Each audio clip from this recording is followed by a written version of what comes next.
Yes!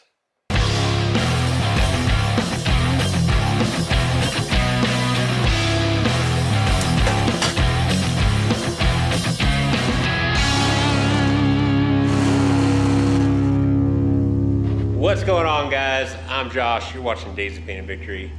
And on this episode, finally getting the ball rolling on a project that I've been wanting to work on for a very long time. This episode's about going to the point of no return so I can actually make that vision a reality. And it starts with this 305, which might seem silly, but we're gonna start by tearing this thing down.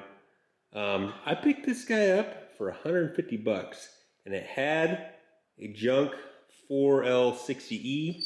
Sold that transmission for $75, so I'm into this a whopping 75 bucks. So that's pretty sweet. Came with the full harness. It's from a 98, so it's the Vortec. Yeah, so I'm gonna get this thing up on the stand. My dad's coming a little bit to help me out, so I'm gonna try to get this on the stand before he gets here.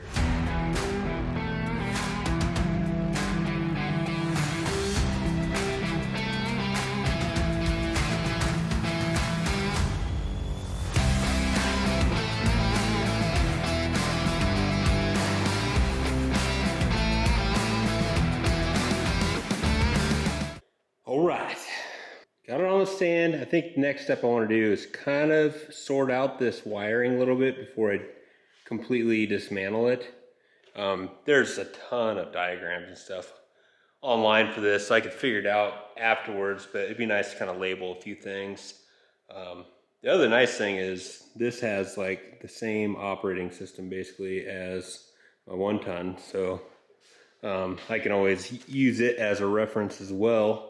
Really hoping that I can just throw a set of gaskets at this and an oil pump and timing set for good measure and do nothing else. That's my hope. All right, Dad's here, Jester's garage. Check it out. Just got the wiring harness all pulled off and labeled the best we can. And I think next step, we're gonna be yanking off all the accessories. So, nice. Yeah, a lot cleaner with all that rat's nest off there.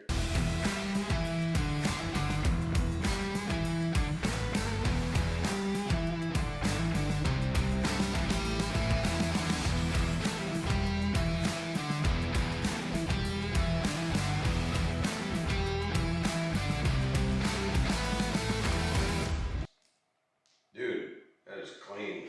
That's good news. Sweet. Yeah. This come off the... Yeah, it's come off the valve covers. Yeah. Nothing's wanky. Nice. Yep. So far, so good. Off. Nice.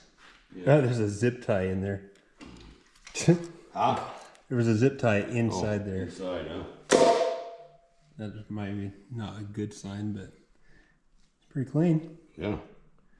I like the way the new ones are where they got a lot higher here. Oh, yeah. Old small block heads, they would come down to here, and if you lost a gasket through here, they would just leak like a sieve. Huh.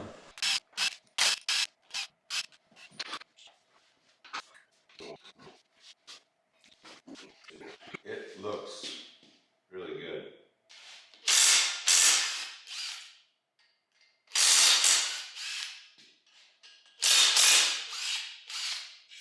You know what you can do? You can probably, if you can put a bolt, maybe put a ratchet on here, measure each one of these from here to there. Okay. If they're all the same, top and bottom, you don't have a flat cam. Okay. Yep. And a roller cam is not going to wear like No. a flat tappet anyway. No.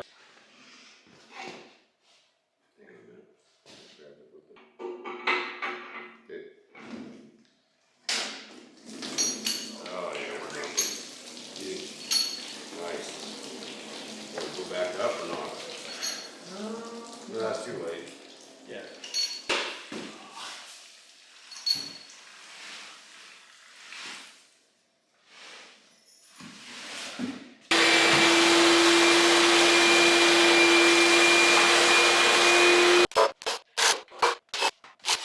I wonder if that little support band helps quite a bit with. It does.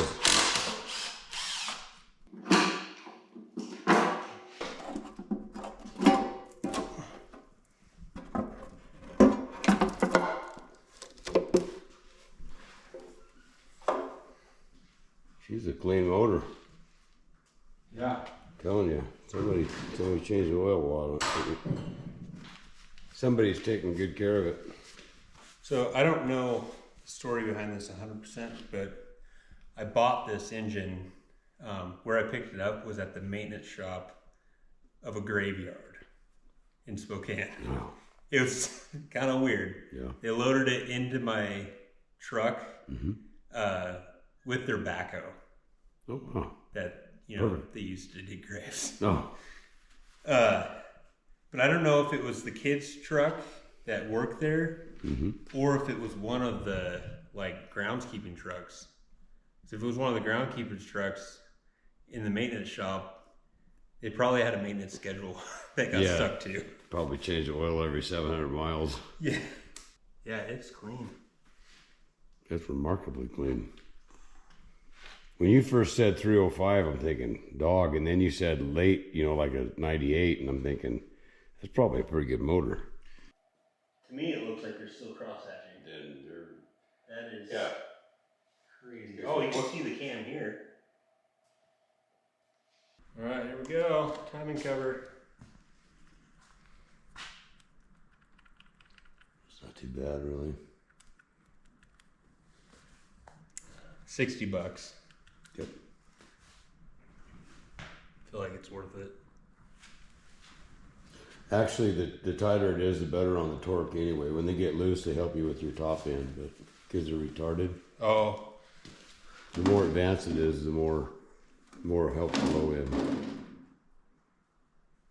All right. This engine looks super clean. Probably gonna replace that because I'm in there and it's $60, so that's easy. And after talking with my dad here, I don't think we're even gonna pull the heads off. We're just gonna run it. You can kind of peek down in here and it appears to still have cross hatching, which is awesome. So we're just gonna try to figure out the electrical gremlins that guy is having and run it. Still haven't told you what it's going in yet though.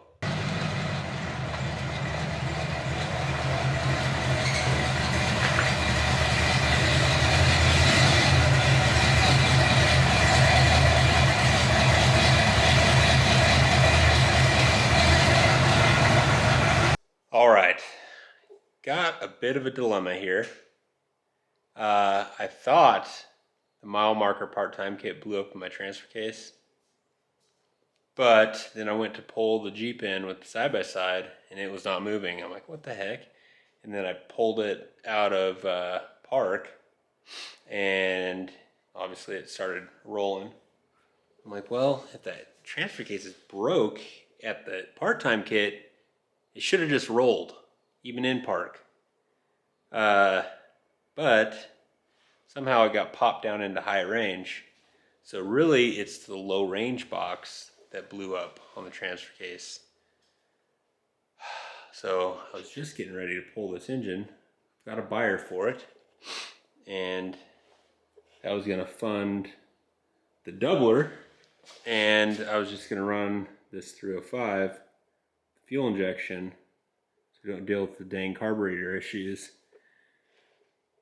But now that I know it's just a low range box, I think I'm gonna still follow through the plan. I think I'm still gonna pull it because I know it's a lot of talking, guys, but man, I want to go to the Rubicon next summer and I just don't think I can trust all this old stuff.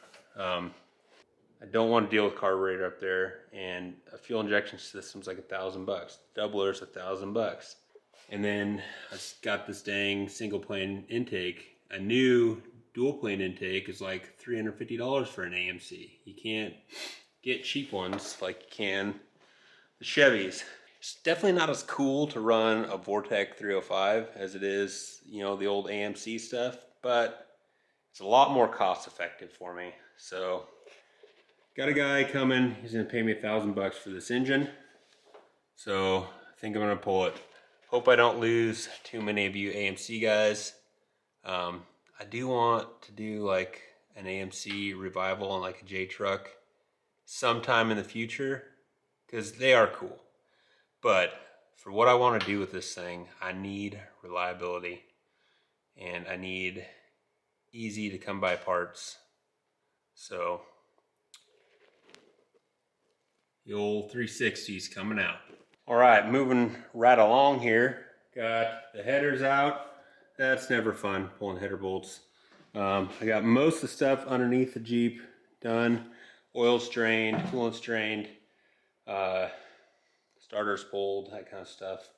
I got 2 bolts in the bell housing I need to pull down low. But I think right now I'm gonna pull the carb and disconnect the last few hoses and stuff up here. I'm keeping the carb, so hopefully throw on Bob. We're gonna bring Bob back. All right, we're ready to start yanking. Got the hood off. I think everything's disconnected. To extend the cherry picker out max length so we can get some height on this thing. Yeah, all in a day's work. Pretty good at taking running, driving Jeeps and making them no longer run and drive. Really should get better at the reverse process. All right, he's gutted. The drive line's out. Exhaust is out even. So, in a full-on transformation. So, got one more thing I want to do in this video so we can fully commit to the plan I had for this thing. But first, we gotta get this thing out and do just a massive cleanup. It puked everywhere, so get that all cleaned up, and then we're gonna get after it on the next stage. Got my helper all hooked up here.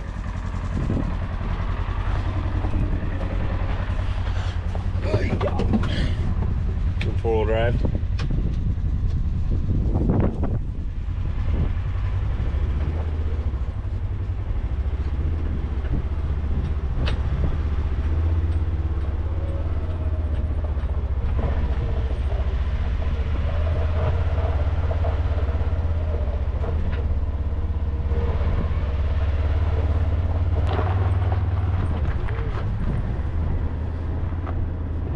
Okay, turn the other way.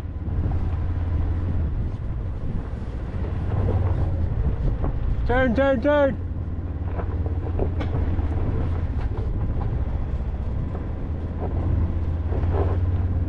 Yep.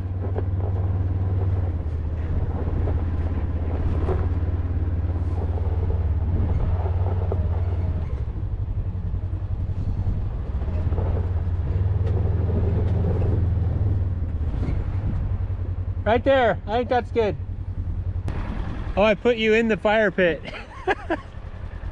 Oops, that's all right. Oh.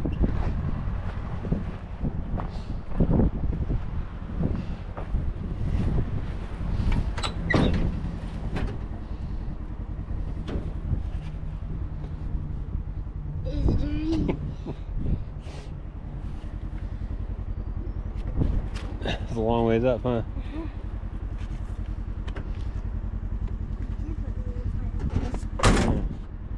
That's right.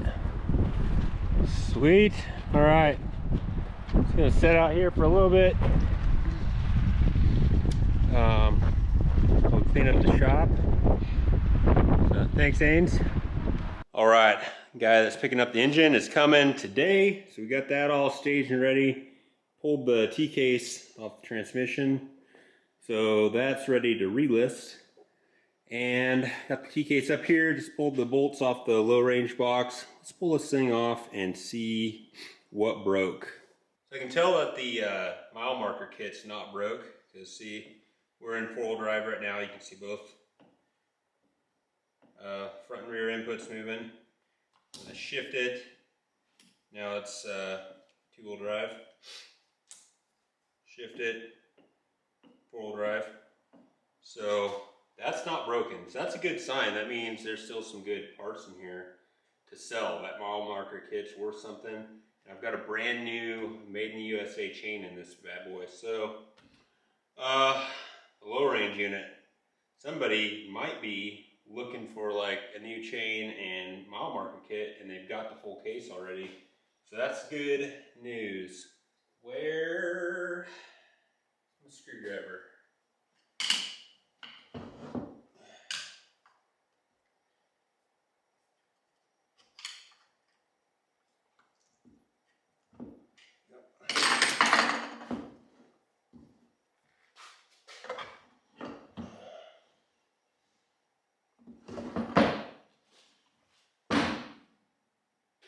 Well, it's kind of weird. I don't see anything like obviously wrong with it. There's no chunks of metal. There's no teeth busted off. I mean, there's definitely wear on the edge of that, but this whole thing came about because this thing like popped out of gear again. That's kind of funny, and I feel like an idiot. But sticking with the plan, I still think it's good. That just means I've got more good parts to sell. There's definitely some metal in there though. Look at that. There's something wrong with like the shift linkage where it doesn't stay in low range and it shifts like in neutral in this, and that's not supposed to happen. So I don't know. Good news is it's not totally broke, so a lot more good parts to sell. All right, it's a beautiful morning, and we're off to the final stage of this video where we take this thing to the point of no return, and that is hacking the top off. So I have been saying since like the beginning of the channel, I want to build an M715 windshield frame and make this like a military looking Cherokee, and we're finally going to do that. So I think the first thing we got to do is get all the trim off so we can take out the windshield and this side glass over here. I want to try to save as much this kind of stuff because somebody might be able to use it. Speaking of selling parts, already sold that Quadra-Track, so it's really cool. It was like a kind of a younger guy, and he's got a 76 Jeep Wagoneer that he did the Gladiator grill on it. He's got the pie plates and everything, and it's got a 401 in it. So even though I'm kind of getting away from the Jeep AMC parts on my rig, my parts are helping other vehicles stay on the road, which is really cool. The engine's already in a J truck, and the guy's going to be sending me a video here shortly of it running, which is really, really cool. So a J truck back on the road, and a 76 Wagoneer fixed up their Quadra-Track, so that's pretty awesome. All right, let's start taking this trim off.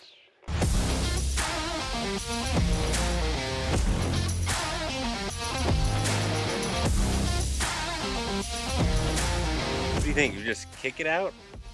I've never actually taken out a windshield without breaking it. This one's already broken, so I don't really care. Guess we'll try kicking it.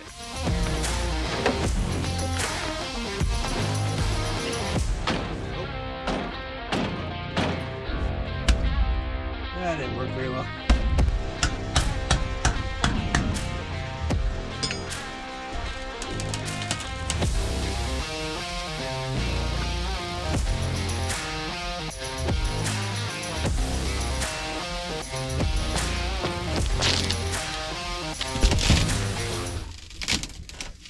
Sweet. Starting to question the necessity of pulling this glass, but now it's coming out. I'm gonna get the trash can.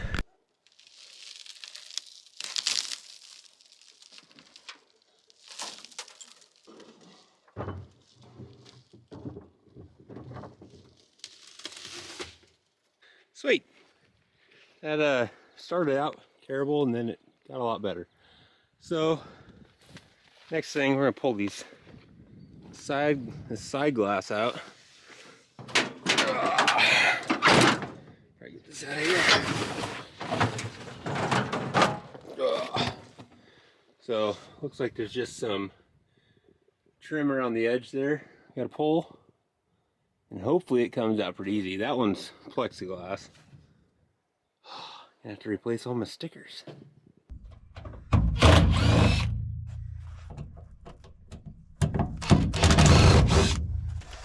Oh, there's one right there.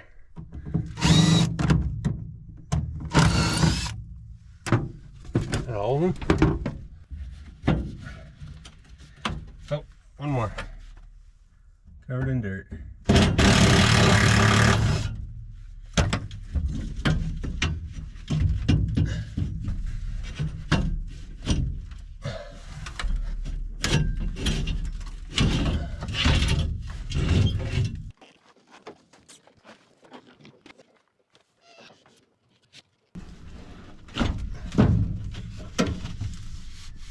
Sweet. Get the light bar off here.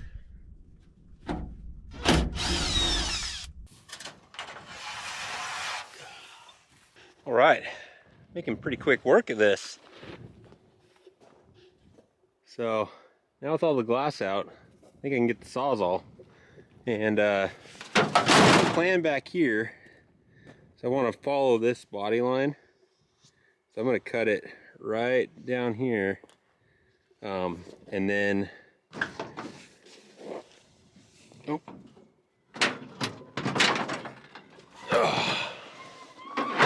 And I'll be taking this glass out and cutting the tailgate and capping it right here, that body line. So that'll be its own project. But I saw, maybe it was Dirt Lifestyle, made like a compartment in one of his rigs in the tailgate. I think that'd be sweet. So once they take this glass out, make this a lid, or make it even like a little bit bigger, I don't know, and like, I don't know, recovery equipment or something can go right in the tailgate. That would be sweet, but definitely not priority. Let's get the Sawzall and start hacking this roof off. You know, Alex and I did a podcast episode about tools, and picked this guy up, 30 bucks at yard sale. It was basically brand new. So it's yard sale season. Go check out the yard sales and see what you can find. You can get some good tools that are barely used for pennies on the dollar.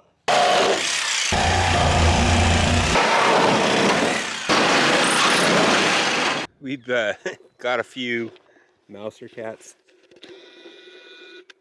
and they're so funny. They just like hang out wherever I'm working on the property. Goofy guys.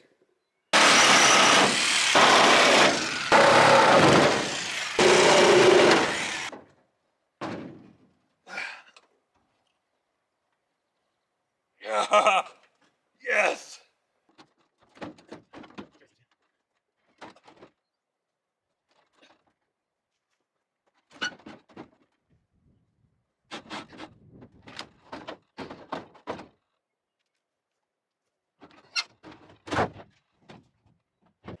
Yes! All right. I mean, it's topless Jeep.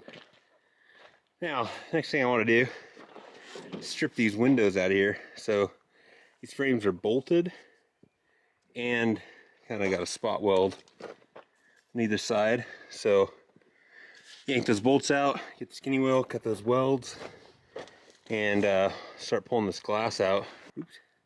Yeah, this is gonna be rad. All right, got all the hardware unbolted. So I'm just gonna zip these welds here, and hopefully it'll pop right out. I want to pop these rivets too. Get this trim off. I don't know, maybe we'll leave it. Maybe we'll see if this comes out. If this comes out without having to disturb this beautiful wood grain, we'll leave it.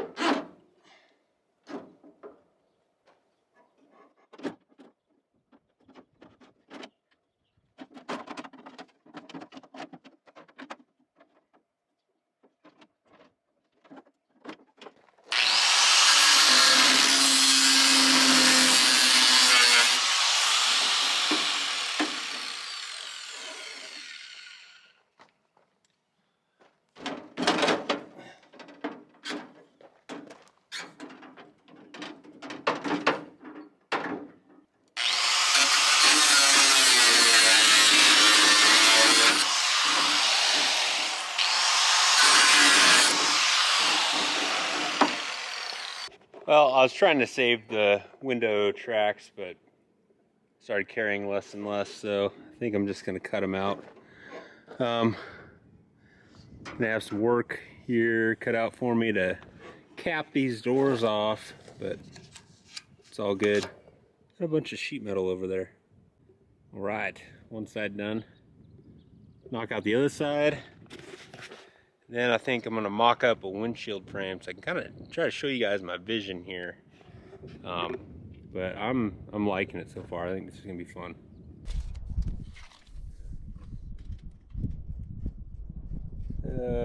Bottom outside is gonna be 60. Oh, that's not that wide. And the top,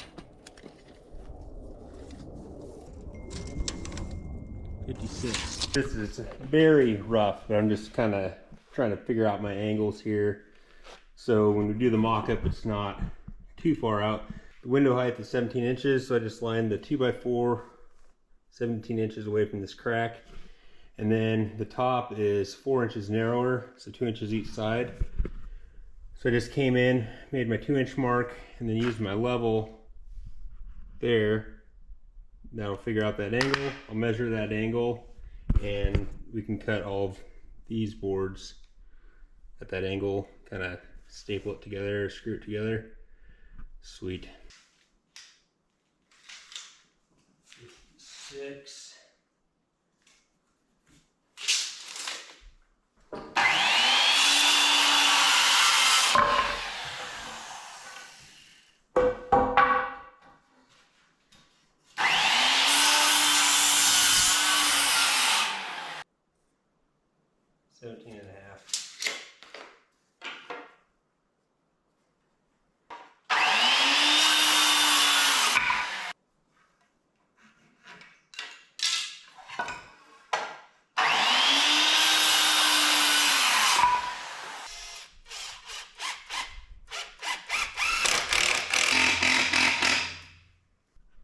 Maybe I should just build this thing out of wood. It's a lot easier than welding.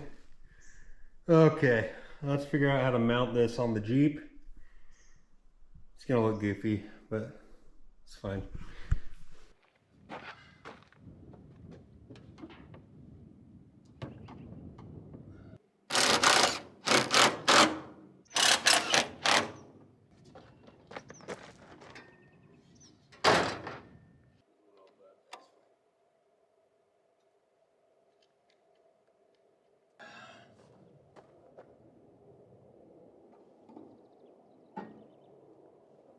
All right, check it out.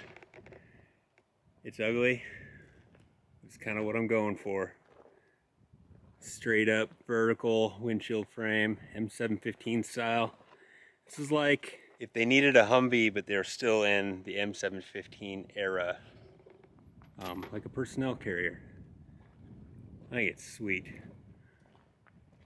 So, anyway, next step, gonna get my buddy's forklift and lift this thing up, give it a really good bath so everything's ready for fabrication. I've got so much fabbing to do, but it's gonna be awesome. Yeah, I gotta prep the cage mounts, gotta get that dash pulled. Yeah, and then very first thing he's gonna be building an actual windshield frame. I was gonna buy an M715 windshield frame, but dang, they are expensive. So I think I can build it out of rec tubing, maybe a little bit thinner than that. And I wanna make it actually fold down and have it independent from the cage. I was thinking initially to build it as part of the cage, but I want that classic Jeep feel where you can fold the windshield frame down. That'd be really cool. Yeah. So I know that some of you have already determined that I'm an idiot when I said I'd pull in the 360 and put in a 305 in. But for the rest of you, some of you might be thinking, hey, dang, I should take my Jeep to the next level and just tear it all the way down. There's a word of warning. I've seen this 100 times in my life where the project gets too big, and this is where projects die. You get them in over your head. I'm counting on you guys to kind of keep me accountable on this, to hopefully this thing doesn't die. I'm also in a different stage in my life than, 10 years ago. So I've got a solid job and everything. So funds aren't as hard to come by as, when I was in my 20s. So just word of warning, sometimes it's worth it to take it to the next level and do something big. But sometimes just keep it running and do your maintenance and do little mods. Because you don't want to go 10 years without wheeling. That's not cool. So anyway, hope you like it. Leave a comment on what you think I should do to this thing. I'm loving it. Absolutely loving it. Wheel it, wreck it, wrench it, repeat. See you next time.